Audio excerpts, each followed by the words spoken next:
Assalamualaikum warahmatullahi wabarakatuh. Sebelumnya, halo teman-teman semua. Kembali lagi bersama saya di Paradigma TV, yang dimana kita akan membahas seputar negara, seputar politik-politik, seputar sosial, tentang masalah sosial, seputar tentang masalah-masalah ekonomi. Tapi hari ini kita tahu bahwa di ujung tahun ini negara sedang ramai dengan pembahasan politik, yang dimana kita bisa ngambil sampel Amerika Serikat. Amerika Serikat hari ini sedang melaksanakan pemilihan umum pergantian presiden, yang dimana ada dua calon presiden, yaitu Joe Biden dan yang kedua Donald Trump, yang hari ini masih dalam penghitungan suara dan memanas sekali. Nah, kita akan mengupas dan kita akan membahas segi tuntas dari segi ekonomi, segi politik, segi sosial, maupun segi dari untuk negara-negara muslim. Kita akan bahas itu semua dengan narasumber saya yang akan saya bawa. Pokoknya teman-teman tenang aja, relax aja, dan tetap saksikan channel saya di pembahasan selanjutnya. Oke, sebelumnya masih tetap bersama saya teman-teman di channel Paradigma TV. Dan di sini saya kedatangan rekan-rekan saya sekaligus narasumber yang seperti yang tadi saya bilang dan yang tadi saya bahas. Kita akan membahas mengenai perputaran atau seputar politik Amerika dan dampaknya apa sih untuk negara muslim. Kebetulan di sini ada teman saya, Bung Iqbal dari Himpunan Mahasiswa Islam, dan yang satu lagi ada teman saya yaitu Bung Farhan. Bung Farhan juga kebetulan dari Universitas Islam Negeri di Bandung. Nah, gini ya. Apa kabar, Bung? Sehat sih? Sehat, apa kabar? Baik, Bung. Relax aja, oke. Kita hari ini akan membahas ini loh, seputar pemilihan umum, terus pemilihan umum Amerika Serikat ya, Bung, untuk dampaknya untuk negara muslim. Nah, kira-kira dari Bung ini, apakah ada satu pembahasan mengenai dampak untuk negara muslim dulu deh, dari pemilihan Amerika Serikat. Gimana kalau dari Bung Iqbal? Ya, emang menarik ya sekali sekarang pemilu di Amerika Serikat, di mana Donald Trump yang sebelumnya sebagai presiden di tahun 2018 sampai 2020 ya? 2016 sampai 2020, mohon maaf. Ya, ini menyalonkan diri kembali untuk menjadi lawan politik bagi Joe Biden, yaitu Joe Biden juga dulunya sebagai wakil presiden di kepresidenan Obama. Nah, bagi dampak yang saya lihat ya dalam mengutip dari BBC, di mana ada dampak-dampak yang mungkin signifikan, terutamanya bagi perdagangan secara internasional, terus bagi kebijakan ekonomi, dan bagi kerjasama antar luar negeri. Yang pertama, bila Donald Trump kembali menjadi presiden di 2 periodenya, bakal dampak bagi negara muslim itu pertama bakal adanya lagi diskriminasi bagi warga-warga muslim, terus bakal mempersempit imigrasi muslim di Amerika. Kalau misalnya Joe Biden, saya melihat kepribadian Joe Biden, melihat dari visi misi dan kebijakan yang diusung oleh Joe Biden itu sungguh jauh beda dari Donald Trump. Nah, makanya semoga saja Joe Biden bisa memberikan efek yang baik nantinya bagi Amerika, khususnya bagi negara-negara muslim, dari kebijakan-kebijakan ekonomi, dari perdagangan internasional, dan dari kerjasama antar luar negeri. Oke teman-teman, tadi kita simak ya pembahasan dari Bung Iqbal. Katanya dampaknya itu salah satunya ada diskriminasi untuk negara muslim, betul ya Bung ya? Iya. Nah, kira-kira kalau dari tanggapan Bung Farhan nih, kira-kira gimana nih dampak pemilihan presiden Amerika terhadap negara muslim? Gimana Bung kira-kira? Menarik ya apabila kita berbicara tentang elektoral Amerika. Seyogianya sebelum kita berbicara tentang apa dampak, tapi yang harus kita lihat ini dimana Amerika ini punya sistem yang sangat berbeda dari sistem negara lainnya di dunia. Sistem yang dinamakan Electoral College. Jadi Electoral College ini pertama diusung ketika pertama kali Amerika mendeklarasikan negaranya. Itu kisaran 1776 sampai 1778. Yang dimana ada negara-negara yang menjadi bagian dari negara Amerika Serikat. Negara-negara bagian ini terpecah menjadi dua. Yang pertama yang mendukung adanya perbudakan, dan yang kedua yang menolak adanya perbudakan. Itu antara bagian utara dan bagian selatan. Jadi bagaimana sistemnya? Sistemnya itu pemilihan melalui negara-negara bagian. Jadi ketika ketika budak itu tidak dimasukkan ke dalam jumlah populasi. Jadi di luar populasi. Negara selatan ini masih mendukung adanya perbudakan. Jadi kursi yang bisa didapat dari negara-negara yang mendukung perbudakan itu lebih kecil dibanding yang tidak mendukung, karena yang tidak mendukung ini sudah banyak budak yang dibebaskan dan dia memiliki hak pilih, karena budak saat itu tidak memiliki hak pilih. Kalau kira-kira kan tadi kita kan membahas sejarah ya, sejarah Electoral College ya, tentang Amerika. Kira-kira dampaknya Bung untuk negara muslim itu seperti apa? Langsung ke dampaknya. Dampak kira-kira seperti apa? Langsung ke dampak. Kalau saya punya pandangan lain ketika berbicara tentang Trump dan Biden, keduanya memang sangat kontras. Ketika kita berbicara tentang Partai Republik ataupun Demokrat, Republik itu lebih condong kepada nasionalis. Slogan-slogan yang mereka bawa adalah tentang kenasionalismeannya gitu. Ketika Trump mengusung Make America Great Again, berarti dia mendorong adanya American First. Jadi warga Amerika dulu, warga asing jangan gitu, jangan duduk di belakangin. Ketika kita bicara tentang Biden itu dari Demokrat itu lebih condong ke globalis. Jadi dia lebih dampak dia lebih besar ketika Demokrat naik, lebih besar untuk negara-negara di dunia. Timur Tengah misalnya, untuk negara muslim, Trump itu lebih condong ke Timur Tengah. Nah, Timur Tengah lebih condong ke Trump. Kenapa? Karena semenjak Trump naik 2016, Timur Tengah ini mengalami normalisasi besar-besaran, di mana negara-negara Timur Tengah yang belum mendeklarasikan perdamaian dengan Israel sekarang berbondong-bondong. Mesir sudah, Uni Emirat Arab sudah, Yordania sudah, Lebanon sudah. Ada 4 negara yang sudah. Ya sisanya ini kan karena pernah terjadi perang tahun 1967, itu kan namanya perang 6 hari, perang besar antara Arab dengan Israel. Dan sekarang sudah banyak yang dinormalisasi oleh Donald Trump. Berbeda ketika kita berbicara di luar Timur Tengah, yang dibawa oleh Donald Trump adalah perang dagang antara Cina dan Amerika. Itulah yang ditudingkan Donald Trump pada Biden, yang lebih condong pada Cina dan Asia Pasifik gitu. Oke. Gimana teman-teman ya? Pembahasannya benar-benar menarik sekali dan mulai hangat ya. Tapi tahan dulu ya, Bung. Tadi saya sempat mengutip ya bahwasannya Trump itu adalah keuntungan untuk negara-negara Asia Tengah ya. Tapi tahan dulu ya Bung ya.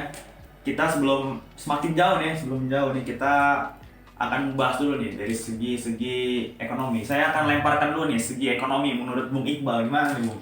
Cukup menarik ya ngobrolin tentang segi ekonomi. Salah satunya kampanye dari Joe Biden.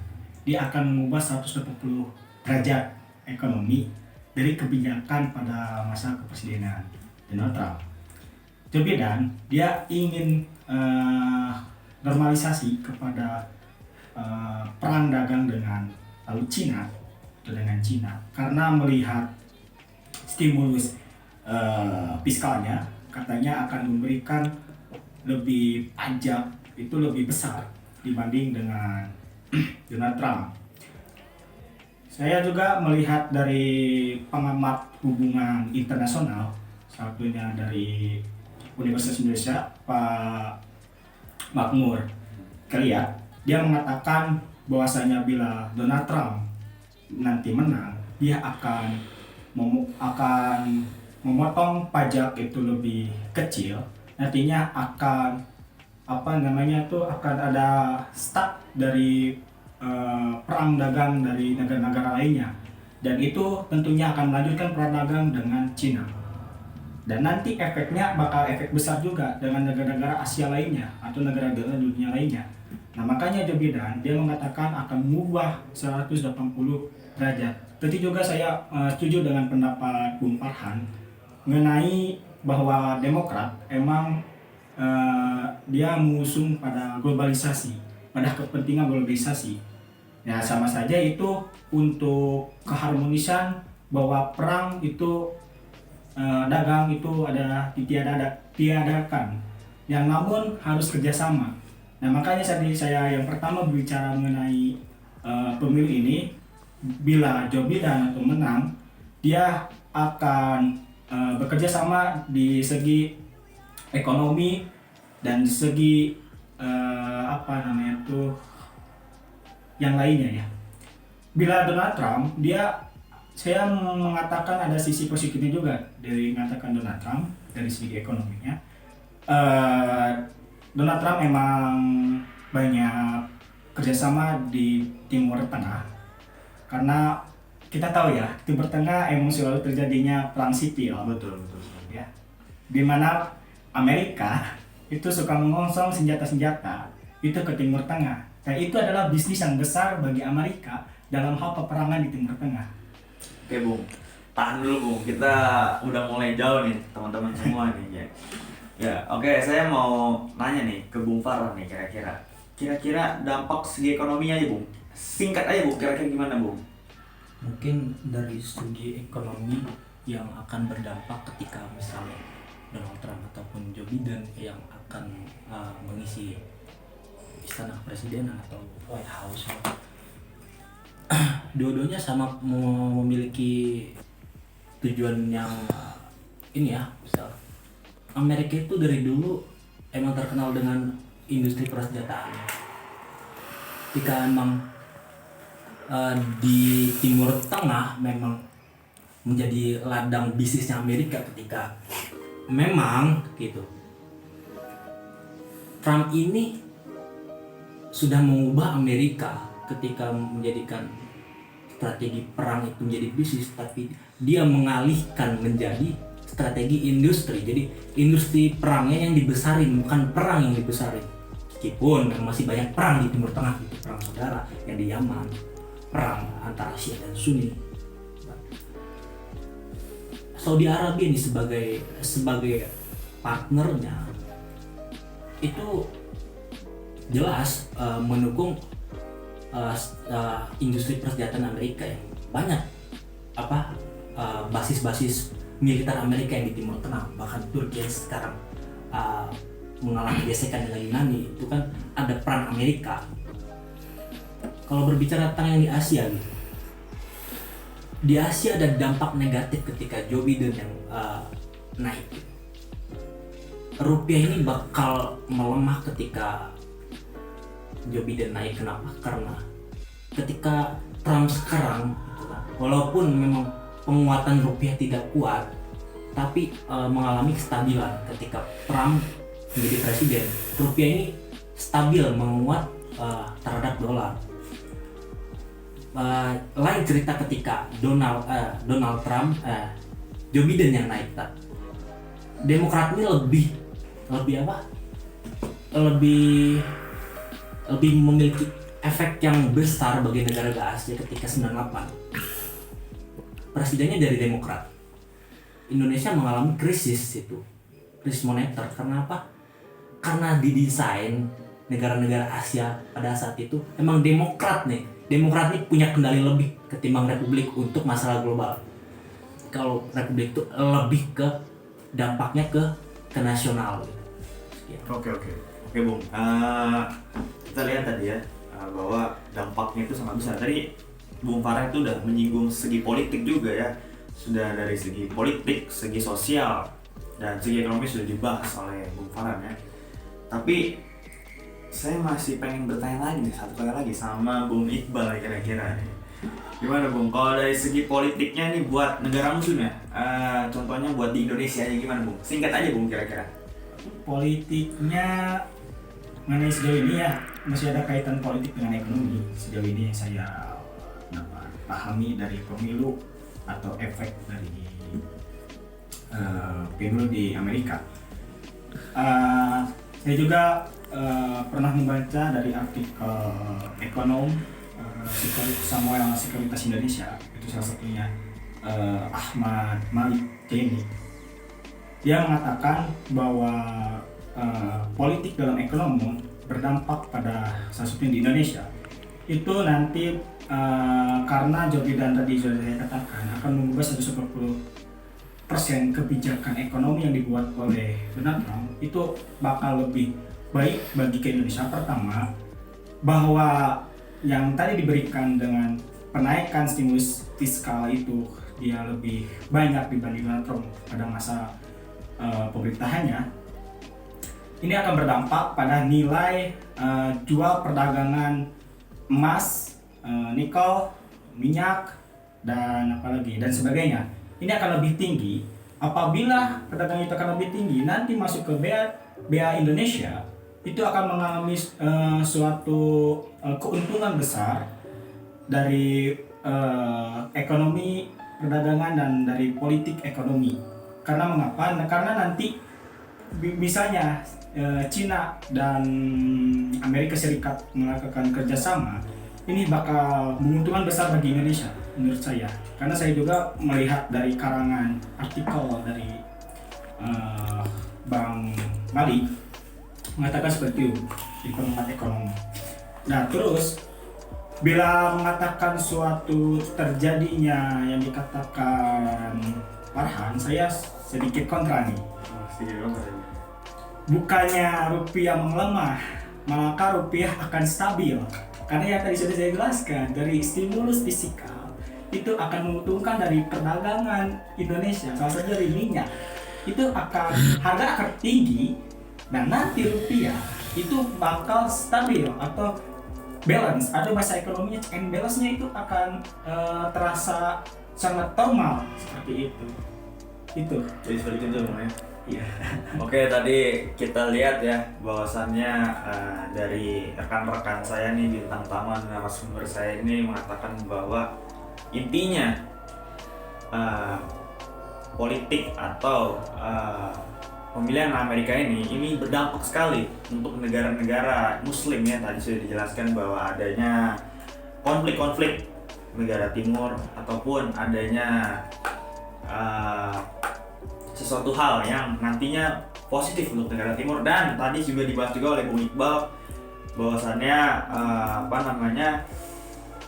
ini akan berdampak baik juga untuk Indonesia. Dan Bung Farhan tadi agak sedikit ini akan berdampak juga kurang lebih agak kurang baik untuk Indonesia, tapi ya mungkin itu ya. Nah kalau kita ngebahas pemilihan umum Amerika ini sebenarnya dinamis ya, naik turun ya. Ini gimana kita melihat sudut pandangnya saja teman-teman.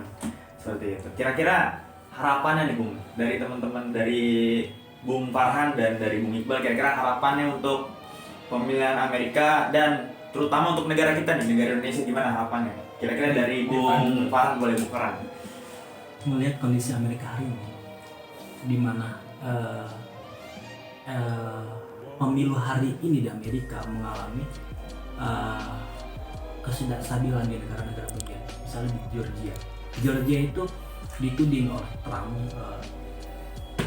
sebagai kecurangan besar. Georgia, Pennsylvania, Virginia, sama Arizona itu dituding adanya kecurangan.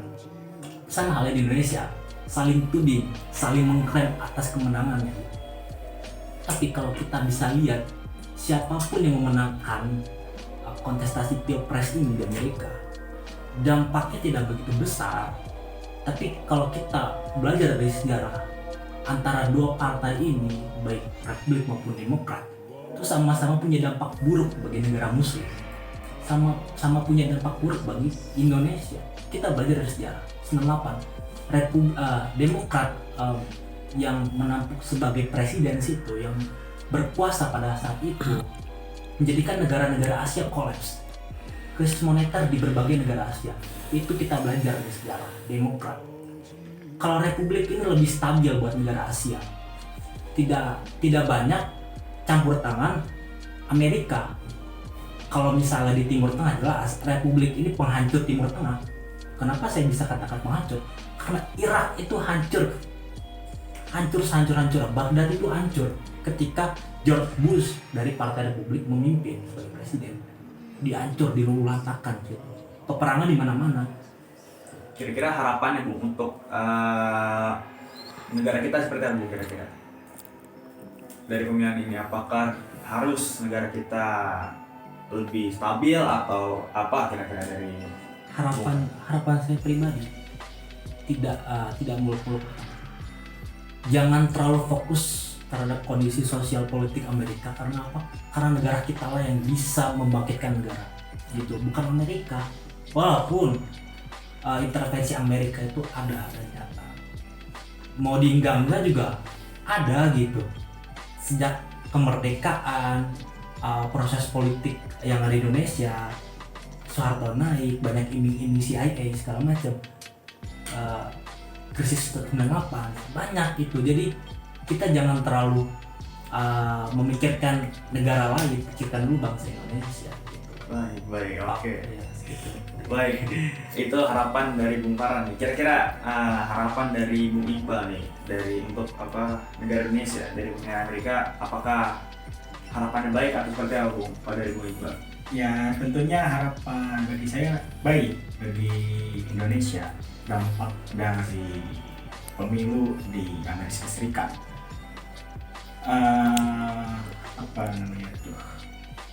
Dengan adanya yang lagi pemilu ini mungkin dampak bangsa Indonesia tidak akan terlepas dari yang dikatakan Bung Farhan, intervensi dari Amerika. Makanya kita melihat saya sebagai mahasiswa salah satunya selalu ikut mengikuti perkembangan informasi apa yang terjadi di Amerika supaya kita bisa memahami dan kita bisa dapat sesuatu merubah dari hal kecil, apa dampak-dampak kecil dari Amerika untuk Indonesia. Salah satunya adalah yang saya harapkan, apapun sedang terjadi gesekan di Amerika dengan adanya pemilu, itu tetap di Indonesia tetap stabilitas dan fokus terhadap yang sekarang yang sedang ramai adalah virus corona yang terjadi di dunia. Makanya kita jangan terlalu fokus juga ya, kita harus dapat membenahi satu persatu di dalam segi perekonomian di Indonesia dari dampak COVID-19 gitu. Yang penting adalah stabilitas. Baik Bung. Oke, mungkin kita cukupkan saja Bung ya. Pokoknya terima kasih banyak untuk kehadirannya Bung Farhan, terima kasih banyak, dan Bung Iqbal, terima kasih banyak atas penjelasannya. Oke teman-teman, tadi saya mengutip ya. Tadi ada kata-kata dari Bung Farhan untuk harapan untuk negara muslim maupun untuk negara khususnya negara Indonesia, itu bahwasannya negara kita lah yang bisa membangkitkan negara kita sendiri gitu. Jangan sampai kita terpengaruh oleh asing ataupun terinfluence dari asing. Dan dari Bung Iqbal pun tadi juga mengatakan bahwa negara kita harus tetap stabil biar tidak ada penurunan ataupun satu hal yang berbahaya untuk negara kita. Mungkin itu ya dari saya, teman-teman semua. Jangan lupa teman-teman semua tonton di channel selanjutnya ya, di Paradigma TV. Pokoknya terima kasih sebelumnya. Wassalamualaikum warahmatullahi wabarakatuh.